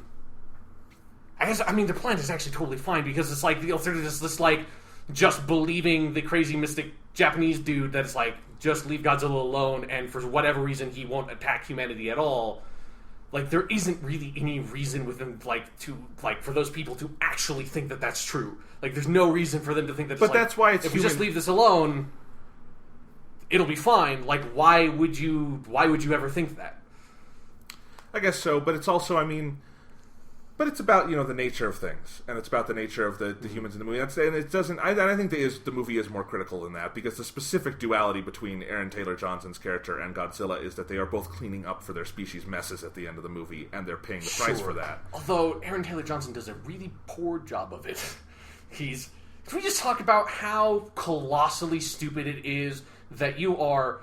It's already stupid that apparently he's the only person in the fucking United States military that knows how to disarm bombs. It's just like, it's really fucking convenient that this dude is around with our, like, elite squad of guys who it's their job to do this shit. It's like they all get killed. They specifically show the entire bomb squad getting killed. That's the explanation. Yeah, but it's like there's more than one bomb squad in the United States military. It's like it's a concession the movie needs to make to have the protagonist be where he is, but it's still silly. Like, it doesn't really make sense to me. But anyways, because he has the scene where the Mutos are all the... Like, I feel bad for the Mutos in this movie, because they are the last two members of their species. They get woken up by humanity, and all they're trying to do is fuck and, reproduce and survive. Like, that's what they're trying to do. But here comes Godzilla, and he's like, no, you guys can't do that. And so he's killing everybody. But the female Muto lays her eggs. And that's where the nuclear bomb is, because the male Muto is very thoughtful and very sweet and gives it to her as a gift. I thought that was a really weirdly touching moment and, like, really cute moment of the movie, where it's like he picks up the nuclear bomb and brings it to her as, like, a courting ritual. But so Aaron Taylor Johnson and the bomb squad, they go in there, they see the bomb, they get it down. For some reason, they don't just disarm it on the spot, even though they said, like Aaron Taylor Johnson's character can disarm it in, like, a minute or whatever. And so they're like, well, we need to put it somewhere else, because we said we had a plan B. And if you say you have a plan B, in a movie, you always have to use the plan B, because if you were going to use the plan B, like, why would you even say it in the movie? It would be useless. So we have to use the plan B because it's a script, and there was plan B. So let's take it to the boat instead of just disarming it right here. And so they're leaving. They can't disarm it. It's broken. They can't get the hatch open. It's specific. But they could. Do they say that in that scene? Yes, they do. It's broken. They cannot. Could still. That's such a weak explanation. Like, how could you not just use your gun as a lever and pop the fucking thing open? Like, how broken could it possibly be? That's a shitty explanation. The Muto was fucking chewing on it. It's a giant, 50-foot monster. That would make it easier to... That would mean it's broken open so you can, like, fucking defuse it. I think all the metal is, like, corroded and crashed in on itself. Then you can pop it open with, the thing is designed to pop open. You could use a lever. Like, I think that's a really shitty explanation, and I couldn't even hear that line in the movie. Okay. So, to me, it was just they were leaving for no reason. And because because they do show him later when he's on the boat, he, like, very feebly tries to open it, and then just kind of gives up, and is like, whatever, fuck it. So they're leaving, and then he's leaving, and he stops and turns around and is like, this is the dude who's the guy who disarms the bomb. He's the most important person on the mission, and he then decides to go back in and destroy the eggs instead of, like, being, hey guys, like, one, this isn't that important, like, we can do this fucking whenever, like, if we don't solve this, if we die here, like, they're gonna get killed in the explosion anyways, so, like, this isn't that pressing. The eggs aren't gonna, like, hatch in 2 fucking minutes, but let's just blow them up anyways. Get someone else to do it. Like, he's the most important person on the team.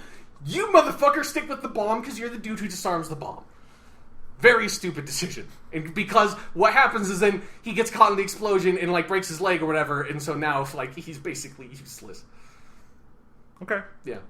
So I just want to say, that was a massively stupid decision to make. Incredibly irresponsible. All right.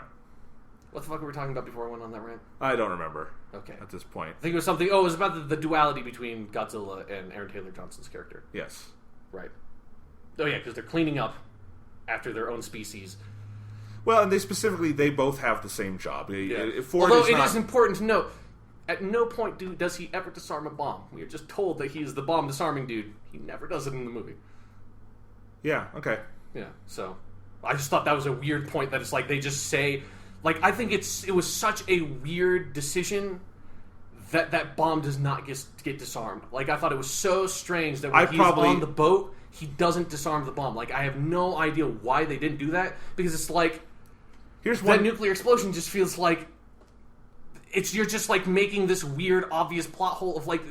The movie would... The fucking city would be destroyed. Like, there's no way that bomb got far enough away on that tiny little fucking fishing boat in 5 minutes that San Francisco would not be destroyed. Well, here's the change I would make. Yeah. I understand from a thematic level why the bomb has to go off. I think the follow-through is poor on that. Sure. They needed to say... Because the whole point is that humanity fucked up so bad in putting the nuke in there that this was an inevitability and this is bad. Although I still posit that humanity, like, really, like, that was not that... Like, the shitty decision they made was, like, doing all the shit with the train and stuff. But, like, the actual plan was not that bad. Anyway, but all I'm saying is that if they had scenes afterwards where San Francisco it became like the city in the beginning of the movie where it was just, totally decimated. Yeah, because it would have been like, it would have been hit by a massive tsunami. There would be huge amounts of radioactive fallout. Like, you know, you'd have the scene like in the original Gojira where the dude's looking at the kid with a Geiger counter and looks up and is like, he's going to, like, die of horrible fucking, like, cancerous defects now, so there's nothing we can do to stop it. That would have been a more interesting ending to the movie to me, because it feels like that's what it's building to. Again, where it's that's Godzilla what dies... It's like, it feels like it's not that critical of humanity, because the end of the movie is so happy, and it's like the bomb just kind of goes off with no consequences whatsoever. That's a problem. That's one, thing I definitely think about this. But, and again, and it feels like they're building towards it, where Godzilla kind of collapses and almost dies out of, trying to, fix the problem he was in charge of fixing. Yeah. Same thing happens to Ford. They both get back up in the end. But we'll see. It's interesting. Where else do you want to go with this? Yeah, okay, so I want to just sort of expand on what I said earlier, where it's like, because the movie, like you just brought up one of the scenes, where the movie does, like, very, very clearly wants to set up this duality between Godzilla and Ford Brody. It's in that scene where they both collapse at the same time, and it's in the earlier scene where they're both in the city and they're kind of like looking at each other before Godzilla gets like consumed by the smoke or whatever. And that's an important moment though, because that's the first time a human sees that Godzilla he understands what Godzilla's purpose is. But it does feel like there is like those scenes very much are trying to make that connection. But to me, like, I feel like there is a much stronger connection between Ford and specifically the male Muto, because it's like, one, like I said earlier, the Muto's entire character motivation is to reunite.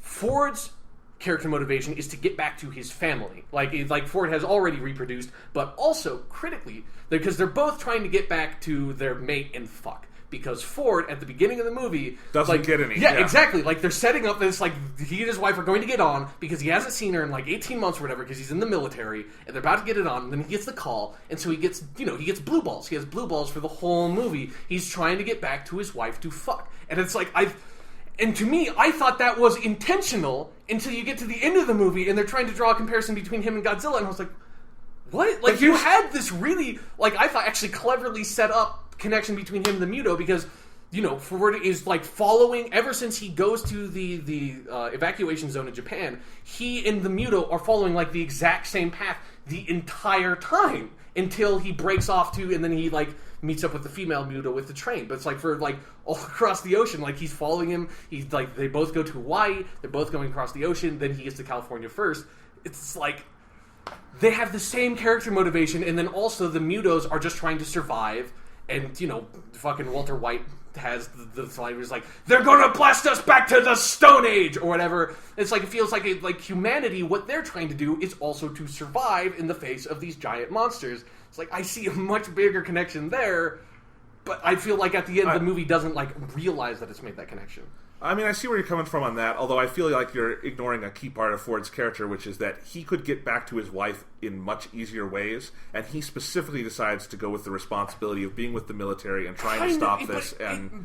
going into the city, the whole troop, the Halo jump and stuff. But there's no other way for him to get into the city at that point. Like, he has no, like, the whole, I felt like he had like 5 lines in the movie where he keeps on, like, basically saying, like, I need to get to my wife, so I'm going to hitch a ride with you guys on the train. And that's like, you have to put me on the, even though it seems like at some point he should have been able to get his wife, like, I don't understand how he gets to where the train is, like, something weird happens at that point where it's like, why didn't, because that's like, I think that's in like Northern California or something, like that's like, he could have just like, and that was like, he got there while he was on his way to San Francisco. I don't know how he didn't end up in San Francisco before the train shit, but... Okay. Well, but I mean, specifically though, he starts out with that motivation, but he eventually realizes, especially in the San Francisco scene after the Halo jump, he keeps going away from thinking, you know, I'm just going to go to my wife to I have a responsibility to fulfill. But if he doesn't defuse the bomb, like, his wife is going to die anyways. So I don't see, I like, it feels to me like that's his...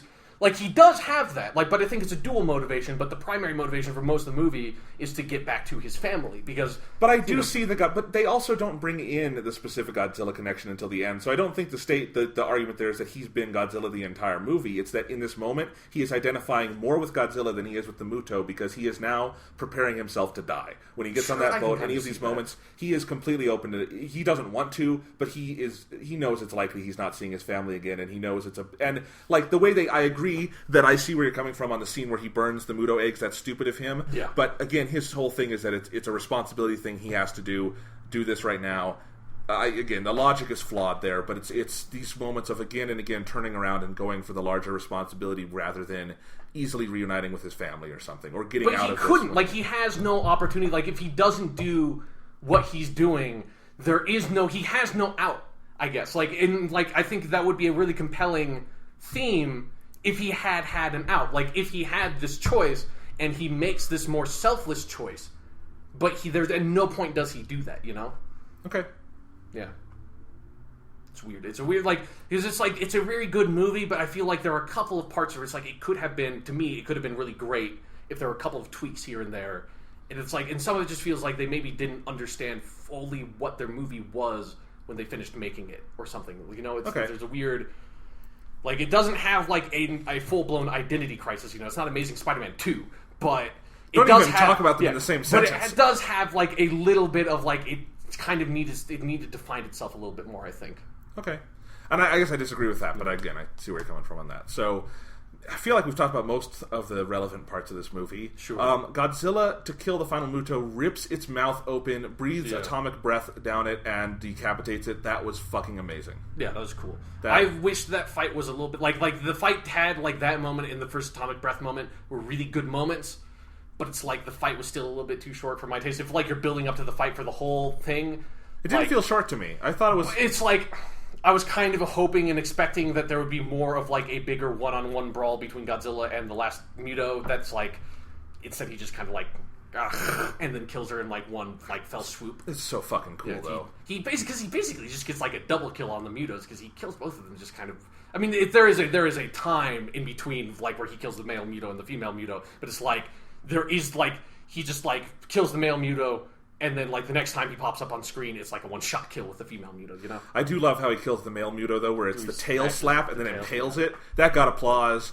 Both atomic breaths got applause for me. It was fun. Yeah, but it's like, I feel like the fight could have just, like, it had the big moments, but it didn't have, like, enough of just, like, the smaller moments, you know, to me, of just, like, Godzilla and the Mutos just sort of, like, punching each other.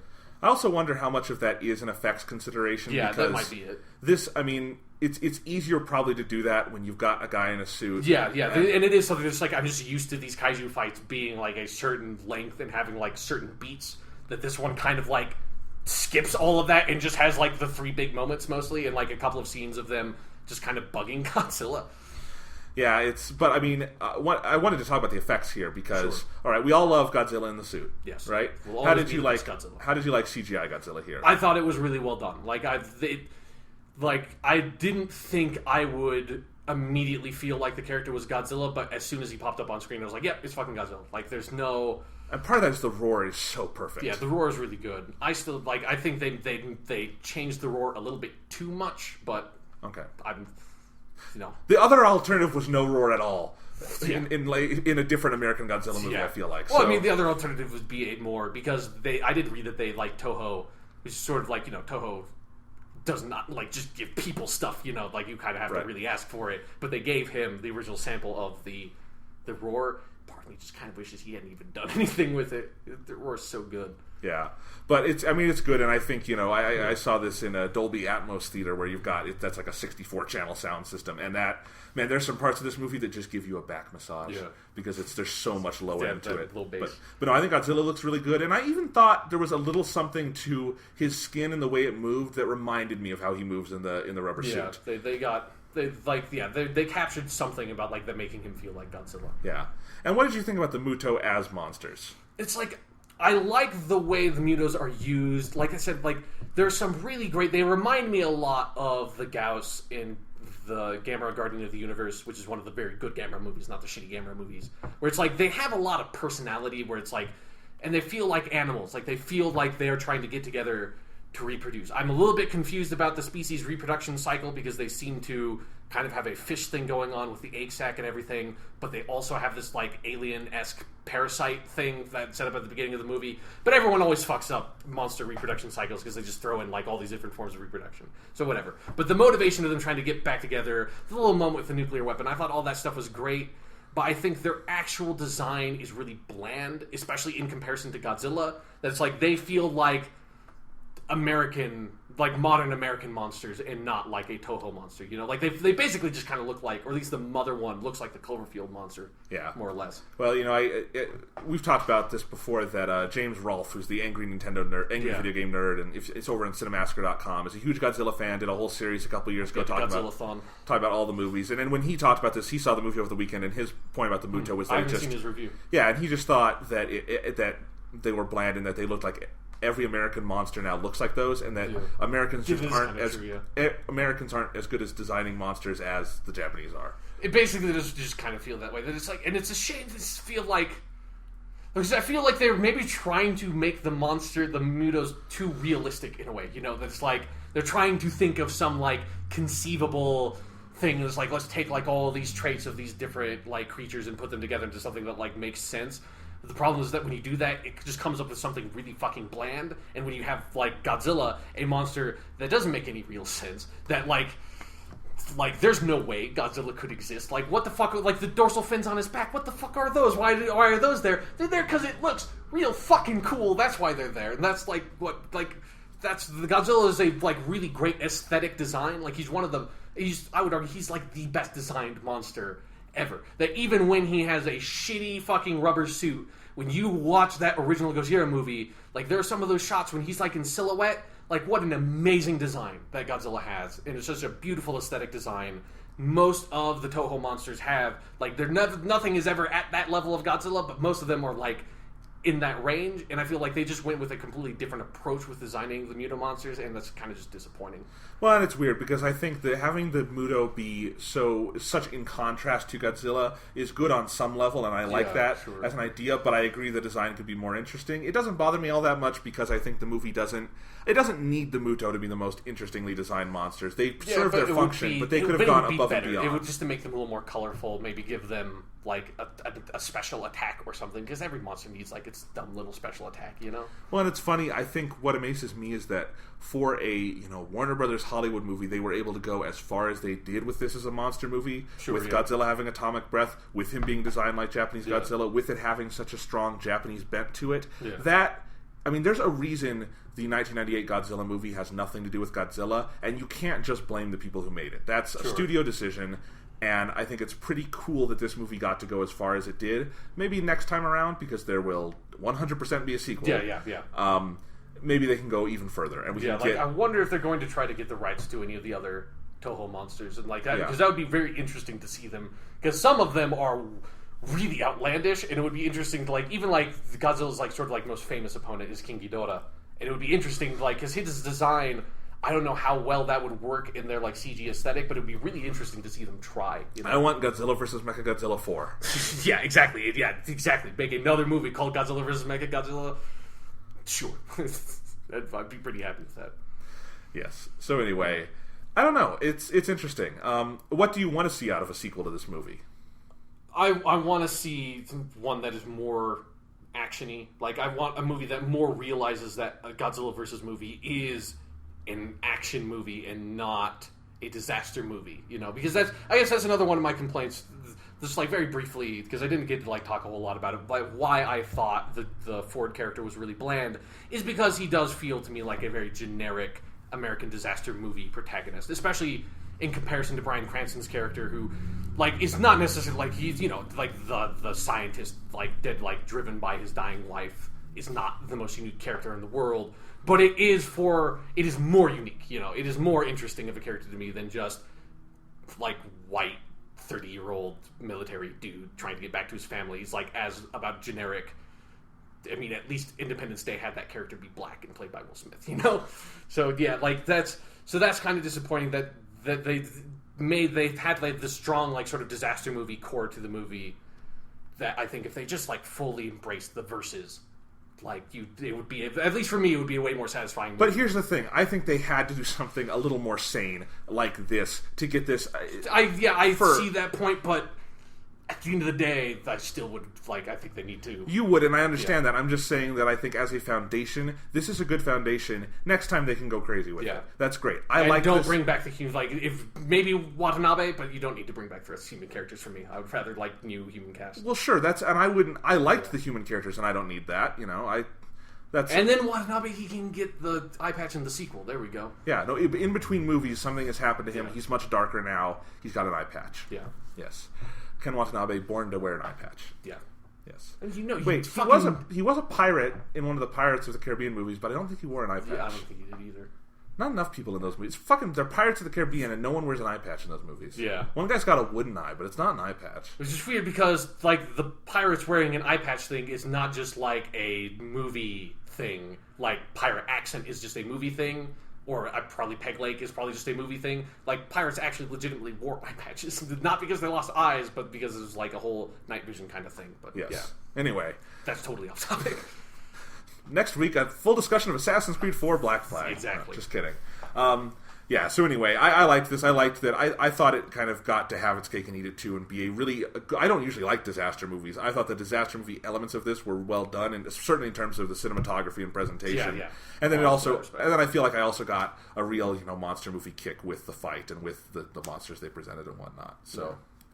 In any case, there's not much more to say. The only big complaint I had about it when I saw it, and I even listened to some parts of this again, and I liked it even less, is I really didn't like the score to this movie. Mm-hmm. It's Alexander Desplat, who is a really good composer, and while on the surface, he mostly writes quiet scores for dramas, he would sound like the totally wrong choice for this, and I think he turned out to be, because I just felt like he didn't know how to score this movie, other than kind of big generic strings. The thing is, he has scored a blockbuster before. He did the 2 Harry Potter Deathly Hallows movies. No, those are, yeah. And those have phenomenal scores, and I thought he made a really good choice with them where, a lot of those movies, there's a lot of big stuff going on, but he never did, like, big musical cues. He kept it kind of small and kind of on the psychological end of things. Sure. And there's a couple of cues in this movie that are like that, and they're the best musical cues in the movie. It's particularly when they do the Halo jump, and there's this kind of death choir going on. Yeah, but that's from 2001: A Space Odyssey. It is? Yeah. He didn't write that. Okay. Yeah, that's the moment where like they go up to the monolith, and I don't think that's an original track for 2001 because almost all of 2001's classical music. So I don't know what that classical track is from, but it's not from this movie. Yeah. Well, then that's the best piece of music in the movie. So yeah, no, never mind. He didn't. Well, you made a very good choice using that track though, because I don't think I've ever heard that in any movie other than 2001, and it is such a creepy, like just ominous. And isn't it perfect for that moment? Yeah. It's such a great use for that moment, and just for like in a Godzilla movie, like such a great fucking use. Like I it is to pull that out. Well, and here's the thing. Here's why I was kind of tricked and forgot about that. Is that's like something I've heard Desplat write for a bigger movie before, and I think if the whole movie had something more like that, it would have been better. Because even in the end, in the big fight, there's some really like just too obvious cues. Like when Ford is running to the boat, it says da da da da da da da da da or something like that, and it's like. That's not even what the scene is more subtle than that. The scene is more atmospheric and visual. Yeah. And so you have this music that doesn't match that. And so I didn't think it was a good score. And it's from someone who I think usually does write good scores. He was probably just out of his element here. And like I get that this probably was something that they just couldn't do, but how disappointing is it that when Godzilla came on screen for the first time and ruled the word in the camera that they didn't have the big bum bum bum bum bum. Like that's like, you know, those Ifukube scores are so fucking good. They are so great, and there is a lot of material because he scored most of the Godzilla movies. Like, he scored like most of the ones in the 90s, you know, for God's sakes. I really do have to assume they just couldn't get the rights to it. Yeah, that's got to be it. Because you look at that opening, they have a really good opening credits sequence which is I can't remember what Godzilla movie it's like, but it's very similar to another Godzilla movie where they do have the Godzilla March, like the famous one. Which we played at the top of this podcast. And I feel like they wanted to use that there, and they couldn't. So, you know, Desplat has this very kind of generic Godzilla theme there. Which, like, I made the comment before we recorded the podcast when we were talking about the movie that, like, they're all the Millennium era movies, like, they have some of the Ifukube score in there. Like, they have the famous stuff, but they do have, like, a mostly original score, and those movies have, like the same score as this movie. Like, it almost, like, just sounds like the exact same, like, super generic, just does not have any of the personality or the bombast of the original Godzilla music. And the only time... So it's like, I hope they get, like, a different composer and do something really different with the music in the next movie if they can't get the, like, Ifukube stuff. Because the only time Godzilla movie scores have worked, and it's not Ifukube, it's really kind of only Godzilla vs. Mechagodzilla, and that score is just completely different. Like, it's super 70s and crazy, and it's awesome and fits the tone of that movie much better than the Ifukube score would, because some of the Ifukube scores, when the Ifukube score is not good, it's when it's in the zany Godzilla movies where it doesn't really work. Yeah. So yeah, I hope they figure out something better for the next film. Honestly, I would have hired Michael Giacchino for this. He wrote a ending theme. Cloverfield does not have any music, but the end credits do, and he wrote that like 7-minute end credits piece, and it's like a really fun monster movie kind of thing. And I think he's a composer who just gets when you have to have fun with a score and be different. That's someone I would probably hire because he could probably hit a nice midpoint. But we'll see. Yeah, but it's just something that's like it's something that I attach to so much when I watch a Godzilla movie, because again, almost all of them have like a full Ifukube score. So it's like his tracks are so like memorable, and they're very simple and very catchy, and so it's like I'm always like singing along with the music, you know, whenever it comes on, because it's so great. And this movie just like doesn't have that at all. So here's what I want out of the sequel. Okay. Godzilla versus Gamera. I want American Gamera. They've been trying to make that movie forever. I mean, the Japanese studios have, not the American studios. That would be silly if an American studio made a Gamera movie. And I want it to have the tone of like an original Gamera movie, like super cheesy for kids. Oh, God. Like I would be totally down for Godzilla vs. Gamera movie if it was the Heisei era, like Godzilla and the Heisei era Gamera. That would be awesome. I don't want to see an American Gamera. That's not. The fact that there are 3 incredible Gamera movies is a fucking miracle. Like, we don't need to tempt fate again with that character. All right. No, but I mean, it is amazing to me that this Godzilla movie made so much at the box office this weekend. Yeah, like, that was, like, even if the movie was shit, and the movie's definitely not, if the movie's very good, even if it was shit, if it made money, I'd be fucking happy. Like, that's the most that I wanted from this movie. I wanted 2 things.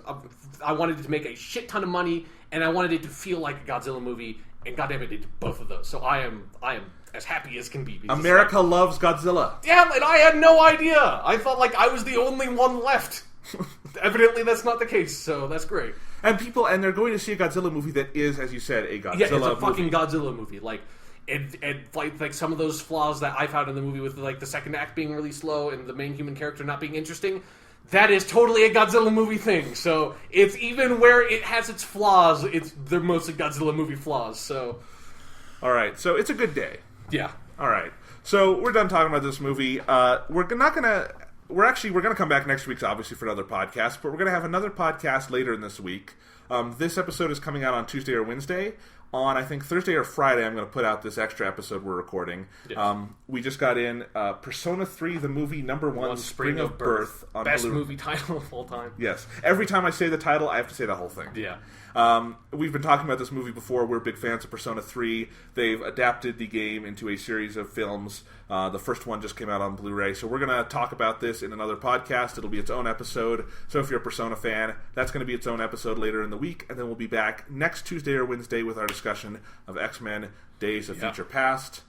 And sometime after that with Watch Dogs. Yeah, whenever we have a chance to play Watch Dogs. Yeah, I have no idea. But And Watch Dogs is apparently like 40 hours long or something. So it's an Ubisoft game. Yes, so yes. Obviously. They make you always get your money's worth. Yeah. They make feature-rich games. Not always the best features. Yeah, but there are a lot of them. That is definitely true. Yes. All right. So anyway, that's it. Any last words?